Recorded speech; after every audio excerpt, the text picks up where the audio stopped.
ఒకప్పుడు వైఎస్ జగన్మోహన్ రెడ్డి హయాంలో కూడా టీచర్లందరూ రోడ్డు ఎక్కారు, ఉద్యమించారు. అప్పట్లో పెద్ద పెద్ద ఉద్యమాలే చేశారు. బురకాలు వేసుకొని రైల్వే స్టేషన్లో, బస్ స్టాండ్లో ఎవరికి దొరకకుండా విజయవాడ ఉద్యమంలో పాల్గొనడానికి రాష్ట్రంలో నలుమూలల నుంచి వచ్చారు. అప్పుడు పూర్తిగా జగన్మోహన్ రెడ్డి వైఫల్యం వారి అప్పట్లో ప్రచారం చేసింది ప్రతిపక్షంలో ఉన్న తెలుగుదేశం పార్టీ. ఇప్పుడు అదే పార్టీ జనసేన వీళ్ళందరూ కూటమిగా ఉన్నారు. ఇప్పుడు మరోసారి అదే ఉపాధ్యాయులు రోడ్డు ఎక్కారు. తమ హామీలు గనక నెరవేర్చకపోతే గద్దె దింపుతాం అంటున్నారు. ఒకవేళ గతంలో కూడా జగన్ ని గద్దె దింపడానికి ఇదే టీచర్ల కారణం అయితే ఇప్పుడు చంద్రబాబు నాయుడు గారిని కూడా గద్దె దింపడానికి రెడీ అవుతున్నారు. అసలు వాళ్ళ డిమాండ్లు ఏంటి? టీచర్ల డిమాండ్లను ఇంకా ఏ ప్రభుత్వం నెరవేర్చలేదా? ఇది ఒక రకంగా ప్రభుత్వం మీద ఒక తిరుగుబాటు జెండా అని అనుకోవచ్చా? ఇదే అంశం మీద చర్చించే ప్రయత్నం చేద్దాం. సార్, ఒకటి, టీచర్ల వైపు ఆలోచిస్తే ఏ ప్రభుత్వం మారినా వాళ్ళ కష్టాలు తప్పట్లేదా? వాళ్ళ డిమాండ్లు నెరవేర్చవా?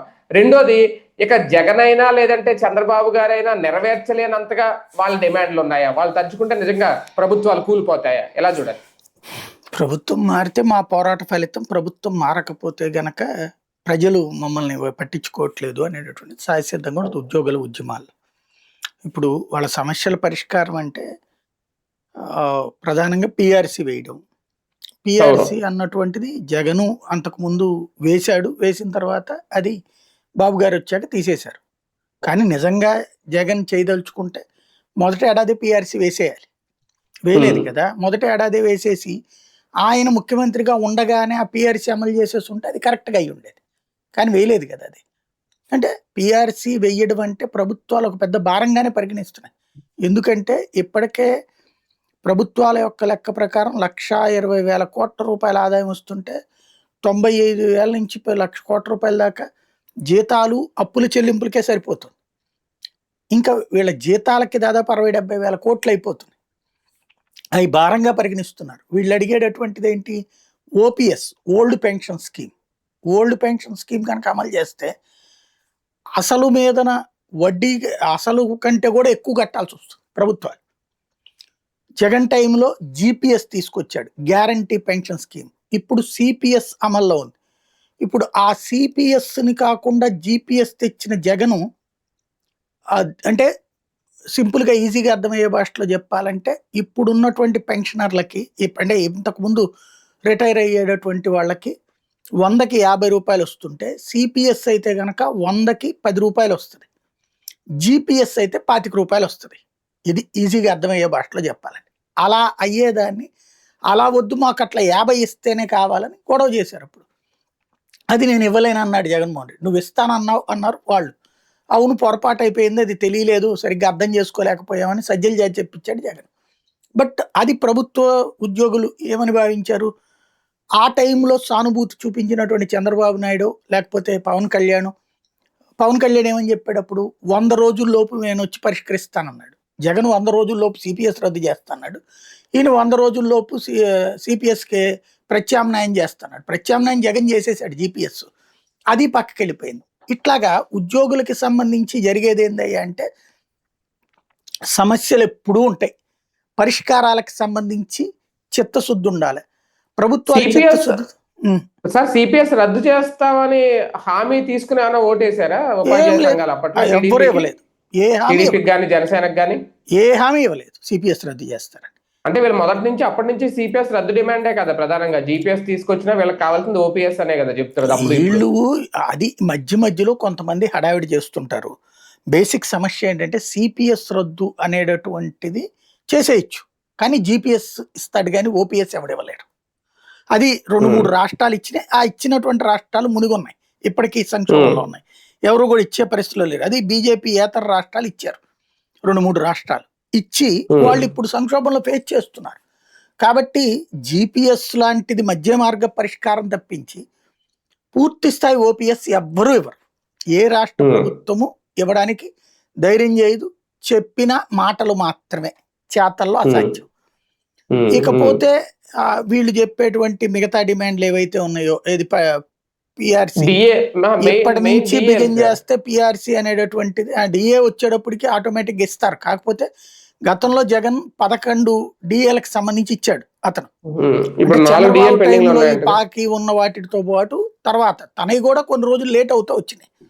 అప్పుడు చివరిలో ఇచ్చుకొచ్చేసాడు. చివరిలో తను దిగేటప్పుడు కూడా పెండింగ్ ఉంటే రెండో మూడో, ఒకటేమో తను దిగిపోయే టైం కంటే దిగుతాను అనుకోలేదు, జూన్ నాటికి పే చేసేటట్టు పెట్టాడు. ఆ జీవోనే వీళ్ళు అమలు చేసింది వచ్చాక.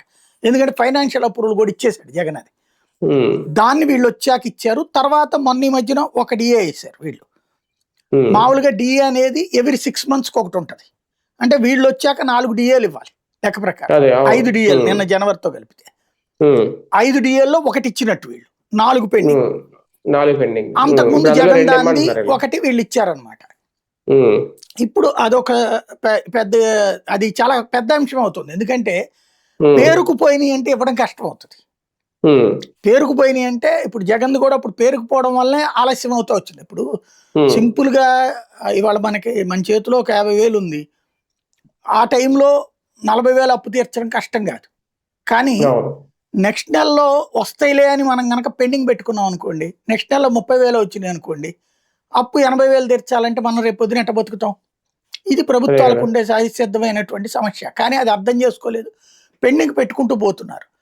మేబీ వీళ్ళ ధైర్యం కూడా ఏంటంటే ఏమి ఎవడు చేసేదేం లేదు కదా ఇప్పుడు బేసిక్గా, కాబట్టి అన్న ధైర్యం అయ్యి ఉండొచ్చు. ఇకపోతే వీళ్ళు మెయిన్ గా డిమాండ్ చేస్తుంది పిఆర్సి. ఈ ఉద్యోగ సంఘాల ఉద్యమాలు ఎట్లా ఉంటాయి అంటే, ఇలా మాట్లాడుతూ ఉంటే ఏదో ఒక రోజుకి వేస్తాడు, వేసిన రోజున మా విజయం అంటారు, అంతేగాని ఇన్ టైంలో అవ్వలేదు అన్నది ఉండదు. ఇప్పుడు జగన్ రాగానే మాట ఇచ్చినటువంటి దాంట్లో భాగంగా పిఆర్సికి అనేది మధ్యంతర భృతి ఇచ్చాడు 27%. జగన్ అధికారంలోకి రాగానే 27% మధ్యంతర భృతి ఇచ్చాడు. వీళ్ళు వచ్చి ఇవ్వలేదు కదా మధ్యంతర భృతి, వీళ్ళు ఆ హామీ ఇచ్చారు. మధ్యంతర భృతి అసలు ఇప్పుడు ప్రస్తావన కూడా లేదు, 20 నెలలు అయిపోయింది. మధ్యంతర భృతి అంటే ఏంటి అంటే పెంచుతానన్న శాలరీ అంతే, ఇదిగో 27 రూపాయలు పెంచాడు అప్పుడు జగన్. వీళ్ళకేం కనిపించింది, అంతకు ముందు 43 రూపాయలు పెంచాడు చంద్రబాబు, అది కనిపించింది. అప్పుడు 43 రూపాయలు పెంచడం కరెక్ట్, రాష్ట్ర విభజన తర్వాత అదే హైయెస్ట్. అసలు ఉమ్మడి రాష్ట్రంలో కూడా అంతెవరు పెంచలే. దానికి కారణం ఏంటంటే 41 కేసీఆర్ పెంచడం అప్పుడు. అదే సందర్భంలో చంద్రబాబు గారు ఆ రోజున ఆ నిర్ణయం తీసుకోవడానికి కారణం ఏంటి, రెవెన్యూ లోటు కేంద్రం భర్తీ చేస్తానండి. అంటే మనకు అయ్యే ఖర్చులు, మనకు వచ్చే ఆదాయంలో వచ్చే లోటు ఏదైతే ఉంటుందో అది కేంద్రం భర్తీ చేస్తానని. అంటే ఆ జీతాల పెరుగుదల కేంద్రం నెత్తిన పడుతుంది కదా అని. ఆయన నిజంగా విజనరీ అయితే భవిష్యత్ అవసరాలను దృష్టిలో పెట్టుకుని ఆలోచించేవాడు. కానీ ఆ 5 ఏళ్ల రాజకీయానికి లెక్క ఆలోచించాడు ఆయన. 5 ఏళ్ల లెక్కలు 5 ఏళ్ల దాకా ఇస్తానంది కేంద్రం, కాబట్టి 5 ఏళ్ళు కేంద్రం కదా తర్వాత చూసుకుందాం అనుకున్నాడు. ఇచ్చాక ఒకసారి ఎవడన్నా వెనక్కి తగ్గించగలుగుతాడా, కట్ చేసుకోగలుగుతాడా? 43 ఇంపాక్ట్ ఏమైపోయింది, రాష్ట్ర ఆర్థిక వ్యవస్థ మీద పెనుభారం అయిపోవచ్చు. దాని తర్వాత మళ్ళీ జగన్ వచ్చి ఇంకొక 27, అవన్నీ లెక్క చూసుకున్నాక 43, 27, 50, 20, 70 వచ్చేసింది అక్కడ టోటల్గా. అక్కడ ఒక 5 ఏళ్ళు, ఇక్కడ ఒక 2 ఏళ్ళు వేసుకోండి, 7 ఏళ్లలో 70% హైక్. ఈ ఇంపాక్ట్ రాష్ట్ర ఖజానా మీద పడింది. ఆదాయం 70% పెరుగుద్ది 7 ఏళ్లలో లేదు. ఆ ఇంపాక్ట్తో ఆ పిఆర్సి కమిషన్ దీని ద్వారా వేసి దాని మీద సమీక్ష చేసి, పిఆర్సి అంటే ఖచ్చితంగా అమలు చేయాలని లేదు, వాళ్ళ సిఫార్సు రూల్, అది కాన్స్టిట్యూషనల్గా కూడా. పిఆర్సి అనేది సిఫార్సు చేస్తుంది పిఆర్సి కమిటీ. ఆ సిఫార్సు అమలు చేయడం అనేది తన దగ్గర ఉన్న ఆర్థిక వ్యవస్థను బట్టి లెక్క. అంటే ఈజీగా అర్థమయ్యే భాషలో చెప్పాలంటే, మీరు నాకు చెప్పి వీళ్ళకి 10,000 జీతం పెంచండి అన్నారు అనుకోండి, నేను నా కెపాసిటీ చూసుకుని 5,000 పెంచుతానని చెప్తా. అంతేగాని 10,000 నువ్వు చెప్పావు కాబట్టి చేసేసానంటే రేపు భారం అయిపోతుంది ఇక్కడ. అట్లాగా 27% భారం అని చెప్పేసి పిఆర్సి కమిషన్ 10% పెంచమంది. తర్వాత 15, 20, 22 దగ్గరికి జగన్ 23 దగ్గరకు వచ్చాడు. వాళ్ళు 27 కావాలన్నారు. అక్కడ జగన్ మీద కోపం, ద్వేషం ఎందుకు వచ్చిందంటే, ఒకటి వీళ్ళు చంద్రబాబు నాయుడు 43 కాబట్టి అంతకంటే ₹1 ఎక్కువ పెంచుతాడులే అని వేసుకున్నారు. 45, 50 కేసు వేసుకున్నారు. వాళ్ళు 50 ఎక్స్పెక్ట్ చేస్తే ఏకంగా 23కి పడిపోయింది. ఇది నెంబర్ 1. రెండోది ఏమైంది, ఈ డబ్బులు ఏవైతే 24 నుంచి 23 నుంచి 27 నుంచి 23కి తగ్గించారు కదా, ఆ 4% వెనక్కి తీసుకుంటామంటూ పనికిమాలిన కబుర్లు చెప్పారు వీళ్ళు. అప్పటిదాకా మధ్యలో నువ్వు జీతం పెంచి ఇచ్చావు, మళ్ళీ నేను తగ్గిద్దాం అనుకుంటున్నాను, ఇక పైన అంత భరించలేను అన్నావు. గుడ్, దానికి తగ్గట్టు ఇట్లాగా ఎక్కువ ఇవ్వలేకపోతున్నానయ్యా, 27 కాదు 23 ఇస్తానన్నంత వరకు ఓకే. ఉమ్, అది కాకుండా నువ్వు ఎంతకాలం ఖర్చు పెట్టింది తీసి ఇచ్చేయంటే ఎట్టగిస్తారు ఎవరన్నా? అదే అదే కదా. అదే బాగా ఆగ్రహానికి కారణం ఇది. ఫస్ట్ టైం అట్లాగా ఒక ప్రభుత్వం అలాగే తలతెక్క మాటలు మాట్లాడటం. చివరికి హైకోర్టు జోక్యం చేసుకుని తిట్టిన తర్వాత ఆగారు. చట్టబద్ధంగా న్యాయబద్ధంగా ఆగాల్సి వచ్చింది. అది ఆ ఉద్యోగుల్లో తీవ్ర ద్వేషానికి కారణమైంది. వీటన్నిటికంటే తోడు జగన్ మీద ద్వేషానికి ప్రధానమైనటువంటి కారణం ఏంటంటే లంచాలు లేని పరిస్థితి తెచ్చాడు. లంచాలు ఏదైతే వాలంటీర్ వ్యవస్థ వచ్చాక ఇక లంచాలు ఏముంది? సచివాలయ వ్యవస్థ, వాలంటీర్ వ్యవస్థ కొత్త వ్యవస్థలు. ఇవాళ చూడండి, మీకు మున్సిపల్ ఆఫీస్ దగ్గర నుంచి ఎక్కడ లంచం లేకుండా ఎక్కడైనా పని అవుతుందా? ఈ జీతాల పెరుగుదల కంటే కూడా వాళ్ళకి లంచాల ద్వారా వచ్చే సంపాదన ఎక్కువ. జీతందే ఉంది 10,000 20,000 పెరుగుతుంది. లంచం ద్వారా 1,00,000 నుంచి 5,00,000 రూపాయలు సంపాదించుకునే వాళ్ళు ఉన్నారు. కట్టలు దానికి సాక్ష్యాలు ఉంటుంటాయి అక్కడ. అలా సంపాదించుకునే అవకాశం లేకుండా పోయింది. ఆ వ్యవస్థల పని అంతా తీసుకొచ్చేసి సచివాలయాలకి, వాలంటీర్లకు అప్పచెప్పేశాడు. ఇక్కడ విచిత్రమైన సమస్య ఏమొచ్చిందంటే, ఇంత పని మా నెత్తినేసాడని సచివాలయ సిబ్బందికి కోపం వచ్చింది. మేము ఇంత చేస్తుంటే, ఇంటింటికి వీళ్ళకి పని చేస్తుంటే 40 ఏళ్ళు అయినా సరే గొప్పగా మేము కమిట్ అయ్యి ప్రభుత్వానికి పాజిటివ్ తెస్తున్నాం కదా, మాకేమో 5,000 జీతం పెంచడా అని చెప్పి వాళ్ళకి కోపం వచ్చింది. ఉద్యోగం పొందినోడు, తాత్కాలిక ఉపాధి పొందినోడికి కోపం వచ్చింది. వీళ్ళిద్దరి చేత పని చేస్తే మాకు లంచాలు లేకుండా చేసామని ఉద్యోగికి కోపం వచ్చింది. అంటే పెట్టనమ్మ ఎట్టాగ పెట్టదు, పెట్టే డాష్కి ఏమైంది అన్నట్టు. అలాగే పెట్టేటప్పుడు ఇదేంటి అన్నటువంటిది ఇటు అందరి వైపు నుంచి చెడ్డరేవడయ్యాడు అనమాట, దెబ్బతిన్నాడు. ఇప్పుడు ఈ ఇంకోటి మీడియా హైప్ ఎట్లాగూ ఇస్తుంది. ఆ రోజున సాక్షి సమర్థించుకుంటూ వస్తే వాళ్ళ ఈనాడు రాసుకొచ్చి, ఇవాళ ఈనాడు కానీ జ్యోతి కానీ రాసిన ఉద్యోగులకు సంబంధించి ఏం లేదు. అదే ఇవాళ సాక్షి ఒక్కటి రాసుకొచ్చింది. ఆ రోజున సాక్షి ఉద్యోగులకు వ్యతిరేకంగా కథనాలు రాసింది. ఇప్పుడు సాక్షి ఉద్యోగులకు అనుకూలంగా రాస్తుంది. ఆ రోజున ఉద్యోగులకు అనుకూలంగా రాసినటువంటి ఈనాడు, జ్యోతి ఇప్పుడు నిశ్శబ్దంగా ఉంటాయి. అది మనకి ఆంధ్రాలో జరిగేది. ఏదైనా రాజకీయ కోణంలోనే చూసుకోవాల్సిన కర్మ అన్నమాట. సార్, దాదాపు 35,000 కోట్ల వరకు పెండింగ్ లో ఉండిపోయి ఆ బకాయిలు మన బడ్జెట్ లో కనీసం ₹1 కూడా కేటాయించలేదు అనేది. ఆ బకాయిలు తీరతాయా, తీర్చే ఉద్దేశం లేదా ప్రభుత్వానికి? ఇది ఎట్లా ఉంటుందంటే, నేను ఈ సిరిజేబులో పనిచేసే రోజులు ఆ టైంలో కాస్త ఫైనాన్షియల్ ఇబ్బంది, పెళ్ళి, కొత్త కాపురము, ఇటు వల్ల ఒక 5,000 అప్పు తీసుకున్నా.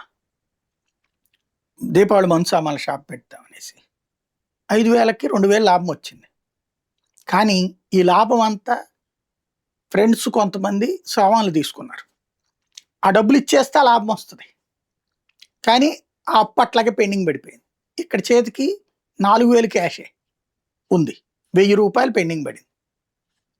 ఈ ₹1,000 వాళ్ళు ఇస్తారు కదా డబ్బులు అని చెప్పేసి 3-4 నెలల పాటు ఈ 4,000 అట్ట పక్కన పెట్టి ఉంచా. ఇందులో నుంచి ఇంకొక 500 ₹1,000 ఖర్చు అయిపోయింది. మధ్యలో 3,000 చేతిలో ఉంది. వడ్డీనేమో 5,000 కట్టాలి. వచ్చే జీతంలో ఇది ఒకటి అదనం భారం. ఇట్లా పెరిగిపోయి చివరకు నగ అమ్ముకుని ఇవ్వాల్సి వచ్చింది. ఇది మనిషికి సహజసిద్ధంగా వచ్చేది. వాళ్ళ ప్రభుత్వాలు ఆలోచించలేకపోతున్నటువంటి కాన్సెప్ట్. ఆరోగ్యశ్రీ పెండింగ్ పెడతానే ఉన్నారు. జగన్ పెండింగ్ అని చెప్పి వీళ్ళు పెండింగ్ పెడతానే ఉన్నారు. ఇవాళ అంత పేర పెట్టిన తర్వాత ఎట్ట కడతా నువ్వు? ఫీజు రియంబర్స్మెంట్ 5-6 వేల కోట్ల రూపాయలు కట్టాల్సి పరిస్థితుంది. అంతకుముందు 2,000 పెండింగ్లో ఉన్నదంటే ఇప్పుడు నువ్వు ఇంకొక 4,000 పెండింగ్ పెడుతుంది. ఇప్పుడు ఇది ఎట్ట తీరుస్తావు నువ్వు? అట్లాగే వీళ్ళది 30,000 పెరిగిపోతుంది. జగన్ టైంలో 15,000 కోట్లు ఎంతో పెండింగ్ ఉందన్నారు. 15,000 కోట్లు, 20,000 కోట్లు. ఇంకో 15,000 కోట్లకి వెళ్ళిపోయింది మొత్తం కలిపి. చివరికి వాళ్ళ పరిస్థితి ఏంటో తెలుసా? ఇదివరకు ప్రభుత్వ ఉద్యోగి రిటైర్ అయితే ఎంత హ్యాపీ అంటే, ఒక 50 లక్షల నుంచి 70-80 లక్షల రూపాయల దాకా తీసుకునేవాడు క్యాష్ వచ్చేస్తుంది. ఇది రిటైర్మెంట్ బెనిఫిట్స్ ఉంటాయి. ప్లస్ వెంటనే ఒక 1-2 నెలల్లో ఈ కాగితాలు వచ్చేస్తాయి, నెలవారీ పెన్షన్ డబ్బులు. కంఫర్టబుల్ గా ఒక ఇల్లు కొనుక్కుని లేదా హ్యాపీగా సెటిల్ అయ్యేవాడు.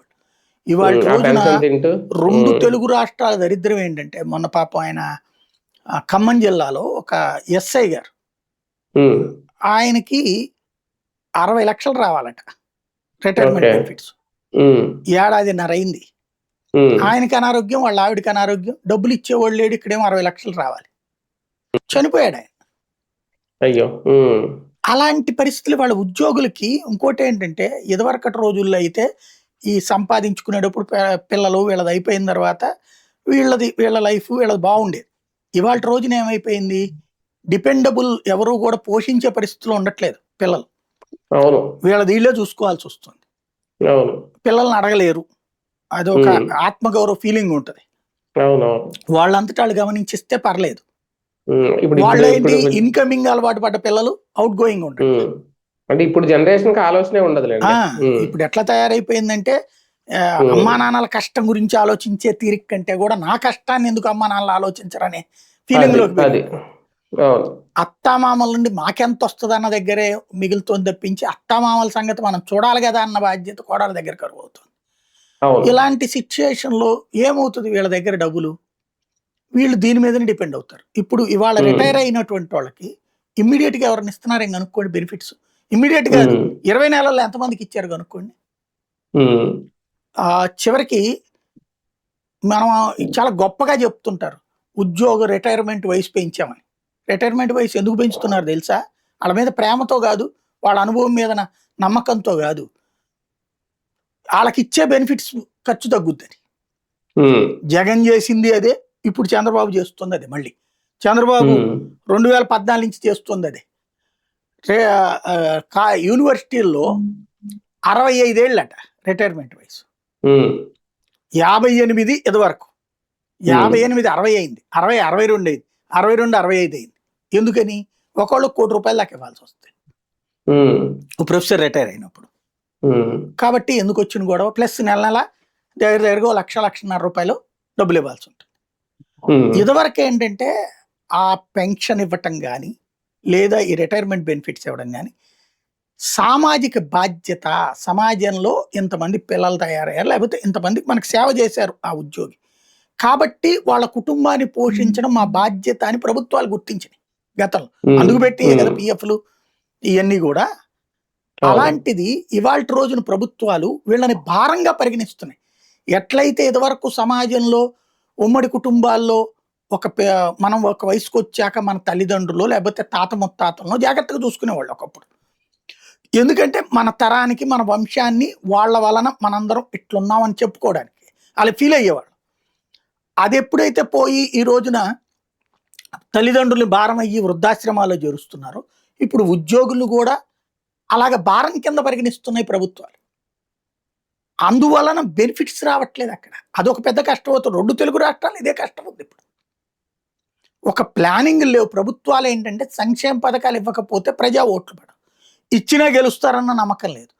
వీటి వల్ల తలెత్తినటువంటి భారాలను ఎలాగ పరిష్కరించుకోవాలో విధాన ప్రణాళికలు లేవు వీళ్ళ దగ్గర.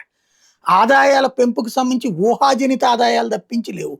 కళ్ళెదురుగుండా కనబడుతున్న ఆదాయాలు కార్యకర్తలకు పంచిపెట్టక తప్పట్లేదు. ఎందుకంటే వాళ్ళు పని చేయాలంటే. వీటన్నిటి మధ్యన నలుగుతున్నారు. ఒక రకంగా చెప్పాలంటే ఆదాయ వనరులేమో కార్యకర్తలకి దోచిపెట్టుకుంటూ, అదే సందర్భంలో భారాలేమో ప్రజల మీద వేస్తూ, ఉద్యోగుల సమస్యలు పరిష్కరించకుండా మీరు కూడా ఊరి మీద పడితేనండి అయ్యా అని చెప్తున్న పరిస్థితి ఉంది ఇప్పుడు. సార్ మరొకటి, ఇక్కడ టీచర్లకి అప్పుడు ఏదైతే ఒక అతిపెద్ద సమస్య వచ్చేసింది అంటే, అప్పుడు జగన్ ఎప్పుడైతే ఫేస్ రికగ్నైజేషన్ యాప్ తీసుకొచ్చి మీరు అందులోనే ఫేస్ అటెండెన్స్ చేయాలన్నారు, దాని మీద పెద్ద తిరుగుబాటే వచ్చింది. వీళ్ళు కూడా తప్పు పెట్టారు అప్పుడు తెలుగుదేశం పార్టీ కూడా. అయితే ఇప్పుడు నిన్న డిమాండ్లో ఇదొకటి చాలా కీలకం. అర్థం అప్పుడుతో పోలిస్తే ఇప్పుడు చాలా యాప్లు వచ్చేసినాయి అంట, ఆదివారాలు కూడా పనిచేస్తున్నారట. ఇవన్నీ భారాలు తగ్గించాలని కూడా ఒక డిమాండ్. అంటే మళ్ళీ ఏదో అంటారు చూడండి, ఎక్కడి నుంచి తిరిగి మళ్ళీ అక్కడికే వచ్చింది అన్నట్టు. ఆయన ఏం చేశాడు, వీళ్ళు అదే చేస్తున్నారా? ఆయన చేసింది నచ్చలేదు అప్పుడు, ఇప్పుడు ఈయన చేసింది కూడా నచ్చట్లేదు. అంటే సమస్య ఏంటంటే ఆ రోజు జగన్ ఆ విధానాన్ని పెట్టినప్పుడు టీచర్లు చాలా ఏరియాల్లో, రూరల్ ఏరియాల్లో, ఇంటీరియర్ రూరల్ ఏరియాల్లో చాలా మంది కూడా రియల్ ఎస్టేట్ వ్యాపారాలు, ఇతర వ్యాపారాల వైపుకి వెళ్ళిపోయి పేరుకి రికార్డుల్లో టీచర్గా ఉంటారు. వీళ్ళు యూనియన్లో ఉంటారు. ఉండిపోయి వీళ్ళ ప్లేస్లో ఈ డిగ్రీ పూర్తయిన కుర్రోళ్ళు ఉంటారు కదా ఆ ఊళ్ళల్లో, వాళ్ళని టీచర్లుగా పెడుతున్నారు. అక్కడ పెట్టి జీతం వీళ్ళకి 60,000 70,000 1,00,000 వచ్చింది అనుకోండి, వాళ్ళకు 10,000 15,000 20,000 చేతిలో పెడతారు. ఒక వాలంటీర్గా పెట్టినట్టు పెడతారు స్కూల్లో. అక్కడ వీళ్ళ పేరుతోనే అక్కడ నడిచేది, వీళ్ళు అటెండ్ అయినట్టే అక్కడ. అది తర్వాత గుర్తించిన తర్వాతనే ఈ ఫేస్ రికగ్నైజేషన్ ఇవన్నీ పెట్టింది. అవును అవును ఇప్పుడు ఇదివరకు మనకి శానిటేషన్ వర్కర్లు మస్తరు ఉమ్, రాయించుకుంటే అయిపోయేది. అవును తర్వాత దాంట్లో మోసం ఏమైంది, 100 మంది పని చేస్తే 200 మందికి రాయిచ్చి డబ్బులు ఇవ్వటం. కేంద్రం అందుకే అవును ఏం చేసింది, ఖచ్చితంగా ప్రతిదానికి తర్వాత తంబు అన్నారు. తంబు ఉమ్, కూడా ఏం చేయడం బిగించేశారు, ఓ చోట కూర్చుని అందరి చేత తంబులు కొట్టించేసుకుని చేయడం బిగించేశారు. అవును ఇప్పుడు అందుకనే మీరు చూస్తే రోడ్డు మీద రోజు వస్తున్నప్పుడు చూస్తే నేను చూస్తుంటా పెద్దని మార్నింగే వస్తారు కదా, ఇప్పుడు అవును ఫేస్ ఫోటోలు ఫోటోలు తీసి రోడ్డు మీదన, రోడ్డు మీద బ్యాక్గ్రౌండ్ తో ఉండాలి అది ఆన్ లొకేషన్ ఆన్ అవును లొకేషన్. అట్లాంటి సిచ్యుయేషన్ చేశారు కదా, మరి బూత్ ఎక్కడైంది అప్పుడు? అదే కదా ఇక్కడ అదే కదా జరిగింది.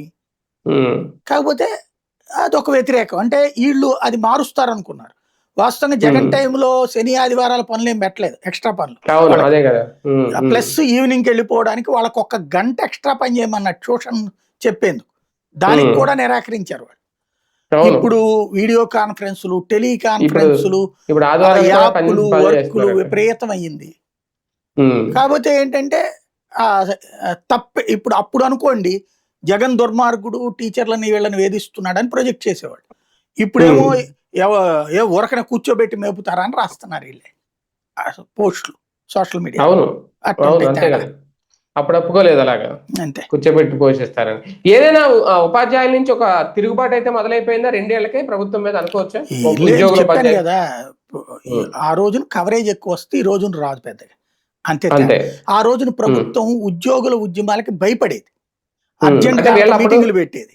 అప్పుడు వీళ్ళు అన్నట్టున్నారు కదా సార్ 20% ఓట్ బ్యాంక్ ఉంటది మాది, మేము తలుచుకుంటే సీట్లు కదిలిపోతాయని. జోక్ మరి ఏంటంటే అప్పట్లో ఉద్యోగులతో సమస్యల పరిష్కారానికి ఒక పర్మనెంట్ కమిటీ వేసేసాడు జగన్. అవును వీళ్ళిట్ట ఉద్యమం చేస్తుండగానే వాళ్ళతో కూర్చోబెట్టి చర్చలు జరిపేసేవాళ్ళు. ఉమ్, అంటే హై ప్రయారిటీ ఇచ్చారు. ఆ ఆ, హై ప్రయారిటీ వల్ల నిరంతరం గొడవలు అక్కడ దెబ్బతిన్నారు. ఇవాళ వీళ్ళు అసలు పట్టించుకోరు ఆ ఉద్యోగులు. అదే కదా ఉద్యోగ సంఘ ఉమ్, నాయకులు వీళ్ళ పార్టీకి ఉమ్, అనుబంధంగా అనుకూలంగా ఉండేవాళ్ళు ఉంటారు. అవును అవును చివరిలో ఏదన్నా చేయగానే ఒక చిన్నది చేస్తారు, ఇప్పుడు డిఏ రిలీజ్ చేస్తారు, పాలాభిషేకాలు అది కులాభిషేకాలు వీళ్ళు చేస్తారు. చేసేస్తారు ఇదేంద్రే అవును ఆర్డీఏలో మనకు ఒకటే వచ్చింది, అది కూడా పాతది అనే ఇది ఉండదు. అదే కదా అంటే మిగతా ఉద్యోగులందరూ అందుకు ప్రిపేర్ అవ్వండి అది అన్నటువంటి. ఉమ్, అదే కాబట్టి ఇది ఎలాగంటే నువ్వు ఫీలింగ్ ని క్రియేట్ చేయడం మీద డిపెండ్ అయి ఉంటుంది, అంత మించేం లేదు అక్కడ. అదే కదా రైట్ రైట్ చూద్దాం. మొత్తానికి టీచర్లు అయితే మరోసారి రోడ్డు ఎక్కారు, అది కూడా కూటమి ప్రభుత్వ హయాంలో. వాళ్ళ ప్రధాన డిమాండ్లను పరిష్కరించే దిశగా ప్రభుత్వం ఏమైనా కృషి చేస్తుందా లేదని ఇంకా వేచి చూడాలి.